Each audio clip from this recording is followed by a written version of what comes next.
कई मेरे ऐसे तालिबे इल्म हैं, ऐसे मेरे स्टूडेंट्स हैं जो कि मुझे हमेशा तंग करते हैं कि मैम आपसे उर्दू ज़बान तो सीख चुके हैं पढ़ना लिखना, लेकिन आप हमें बोलना कब सिखाएंगे?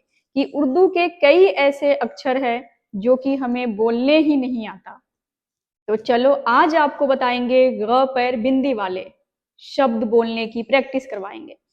जैसे कि आप मेरी बात पर अभी गौर नहीं, गौर कर रहे हैं और आपको गालिब नहीं, गालिब की गजल नहीं, गजल बहुत पसंद है ना?